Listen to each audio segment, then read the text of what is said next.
Hello යාළුවනේ කොහමද? අදත් ඔයාලා එකතු වෙලා ඉන්නේ UNV YouTube channel එකත් එක්ක.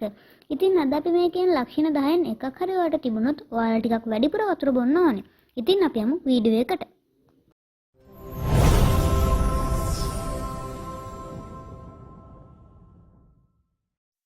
හිස රදේ. ශරීරයට ජලය හිගුණාම ශරීරයේ කුමන අවයවයක ජලය වුවත් භාවිතයට ගැනීමට එහි පැකිලීමක් නැහැ. ඔයාට නිරන්තරයෙන්ම හිස රදේ තියෙනවා නම් ඒකට අවධානය යොමු කරලා නිසි පරිදි වතුර බොන්න. සන්ධි වේදනාව. ශරීරයේ සන්ධි නිසි ලෙස ක්‍රියාත්මක වීමට ජලයේ ලිහිසි ද්‍රාවණයක්.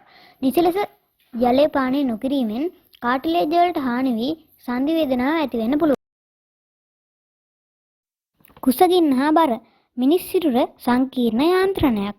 මොළයේ ඇති හයිපොතලමසය මගින් කුසගින්න හා පිපාසය දනවනවා. පොඩි බඩගින්නක් ඇති වුණාමත් මොකක් හරි කනවා වෙනුවට වතුර විඩ්‍රොප් බොන්න. එතකොට ඔයාගේ බර පාලනය කරන්නත් පුළුවන්. අඩුවෙන් හෝ තද කහ පැහැති මුත්‍රා පිටවීම. ඔබ දිනකට 6-7 වතාවකට වඩා අඩුවෙන් මුත්‍රා පිට කරන්නේ නම් ඔබ ඉන්නේ විජලන තත්ත්වයේ. වකුගඩු වලට ජලය තුලනය කර ගැනීමට වැඩියෙන් වෙහෙසෙන්නට සිදු වෙනවා. මුත්‍රා තද කහ පැහැති වන්නේ ශරීරයට අවශ්‍ය ජල ප්‍රමාණය රඳවාගෙන ඛනිජ වැනි ද්‍රව්‍යයන් මුත්‍රා ලෙස පිට කිරීම නිසායි. ශරීරයට පීඩා කරන මෙම තත්ත්වයන් මගහරවා ගැනීමට නිසිත් ජල ප්‍රමාණයක් පානය කරන්නට ඔබට සිදු වෙනවා. මලබද්ධය. මලබද්ධය ඇති වෙන්නේ විජරණය නිසා. ශරීරයට අවශ්‍ය ජලය මහ බඩ වලින් ලබා ගත්තොත් ඒ තුළ ප්‍රමාණවත් ජල සාන්ද්‍රණය නොමැති වීම නිසා ජීර්ණය නො වූ ආහාර කැබලි මහ බඩ වැල හරහා පිටවීමේදී මලබද්ධය ඇති වෙනවා. අධික තෙහෙට්ටුව. විජලනය නිසා හෘදය මගින් රුධිරය පොම්ප කිරීමට වැඩි වෙහෙසක් ගන්නවා.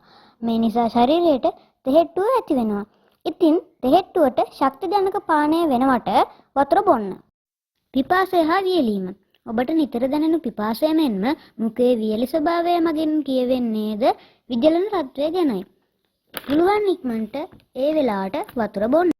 ප්‍රතිශක්තිකරණය දුර්වල වීම. විජලනය මගින් ප්‍රතිශක්තිකරණය දුර්වල කර රුධිරයේ අඩංගු විෂ සංඝටක වැඩි කරනවා. නිසි පරිදි ජලය පානය කරනවා නම් ආසාත්මිකතා සඳහා සටන් වැදීමට ප්‍රතිශක්තිකරණ පද්ධතිය ශක්තිමත් කරගන්නට ශරීරයට පුළුවන්. සමවියලීම හා රැලි වැටීම. ශරීරය තුල ජලය හිඟවීමෙන් සමවියලී හා රැලි වැටි අකරට වේපත් ස්වරූපයක් ඇති වෙනවා. සමේ දැවිල්ල හා කැසීමද සමේ සංවේදීතාව අඩුවීමද ඇති වෙන්න පුළුවන්. ආලේපන වෙනුවට සම නිසි ලෙස පෝෂණය කිරීමට ජලය පානය කිරීම අවශ්‍ය වෙනවා. යාළුවනේ ඉතින් ඔයාලත් වැඩි වතුර බොන්න නැති කෙනෙක් නම් අද ඉඳන්වත් හොදින් වතුර බොන්න. මේ ලක්ෂණ තියෙනවා නම් අනිවාර්යයෙන්ම වතුර බොන්න. අපේ වීඩියෝ හොඳයි නම් මතක් කරලා අපේ subscribe කරන්න. like button එකත් ඔබන්න. ඔයාලට තියෙන අදහස් comment හැටියට අපිට එවන්න. ආයෙත් අලුත් වීඩියෝ එකකින් හමු වෙමු. එතකන් සුබ ගමන් හැමෝටම.